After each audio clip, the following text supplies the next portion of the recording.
성 이야기요. 좀 솔직하게 하려다 보면 혹시 문란하다 이런 시선 때문에 망설였던 적 혹시 있으신가요? 오늘은 베트남 성교육 활동가들 이야기인데요. 그분들 경험을 바탕으로 이 좀 민감한 주제 같이 한번 파헤쳐 보죠. 네, 오늘 볼 자료들이 바로 그런 내용입니다.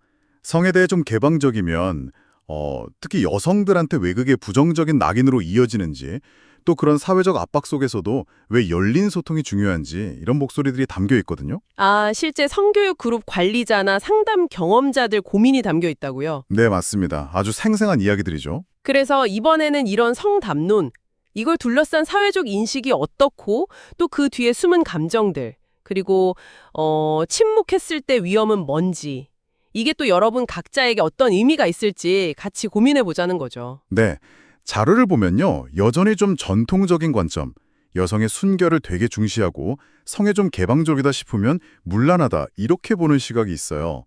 근데 흥미로운 건 남성들도 개방적이면 비판을 받긴 받는데 그 강도가 여성에게 가해지는 거랑은 좀 다르다는 거죠.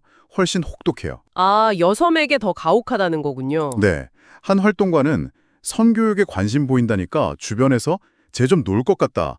뭐 이런 시선까지 받았다고 하더라고요. 아, 그런 시선 때문에 말하기가 더 어려워지겠네요. 그런데 또 한편으로는 사회가 바뀌면서 오히려 솔직한 걸 현명하다고 보는 시각도 생겨나고 있다면서요. 맞아요. 베트남 활동가들 이야기에서도 그런 변화가 좀 느껴지거든요. 이게 뭐 외부 문화 영향인지 아니면 내부적인 인식 변화 때문인지. 네, 그 원인이 뭘까요? 자료에선 뭐라고 하나요? 두 가지 측면이 다 언급돼요. 외부 문화 유입 이것도 무시 못하고요. 동시에 젊은 세대 중심으로 스스로 막 정보를 찾고 건강한 성관념을 만들려는 그런 움직임 이것도 중요하게 작용하고 있다고 봐요. 아하, 스스로 배우려는 움직임? 그렇죠. 그래서 어떤 전문가는 이제 개방적인 여성을 뭐랄까 시대에 맞는 영리한 여성이다 이렇게 평가하기도 한다고 분석했죠. 근데 여전히 이런 새로운 시각이랑 그 전통적인 관점 사이에 긴장감이 있는 건 사실이에요. 그렇군요. 그런 과도기적인 긴장 속에서 문란하다는 비난이 무서워서 그냥 입을 닫아버리면 구체적으로 어떤 위험이 있을까요? 그냥 정보가 부족한 정도일까요? 아니요. 정보 부족은 그냥 시작이죠. 잘못된 정보에 진짜 쉽게 노출되고 심하면 성적인 착취나 뭐 위험한 상황으로 이어질 수도 있어요. 착취까지요? 네. 자료에 나온 그 17세 소녀 사례 있잖아요. 성관계 영상 유포 협박당했던 거.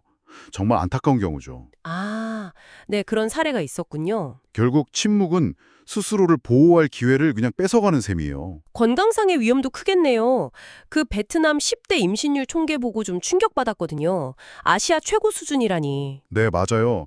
연간 낙태 건수도 엄청나고 대부분이 10대라고 하니까요. 원치 않는 임신이나 성병 감염 문제도 그렇고 또 자기 경험이나 감정을 나눌 데가 없어서 느끼는 그런 정서적인 고립감, 이것도 무시 못할 것 같아요. 그럼요.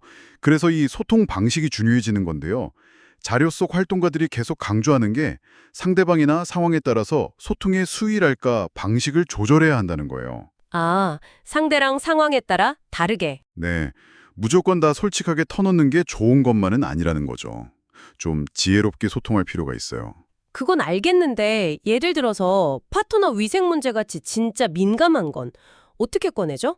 자료에 뭐 내일 파인애플 사다 줄까? 이런 유머도 나온다던데. 하하, 네. 그런 재치 있는 방법도 있죠. 근데 그런 간접적인 방식이 항상 통할까요? 오히려 핵심을 놓치거나 오해를 살 수도 있지 않을까요? 아, 그거 정말 좋은 질문인데요. 유머가 분명히 분위기를 부드럽게 할 수는 있어요. 근데 만능은 아니죠. 자료에서도 지적하듯이 문제가 계속되거나 좀 심각한 경우에는 결국 진지하고 솔직하게 대화해요. 결국엔 진지한 대화가 필요하다. 네. 중요한 건 서로 막 판단하거나 비난하지 않고 자기 생각이나 감정을 좀 안전하게 나눌 수 있는 그런 분위기를 만드는 거예요. 상대방 존중하면서도 할 말은 분명히 하는 거. 그 균형이 중요하겠죠.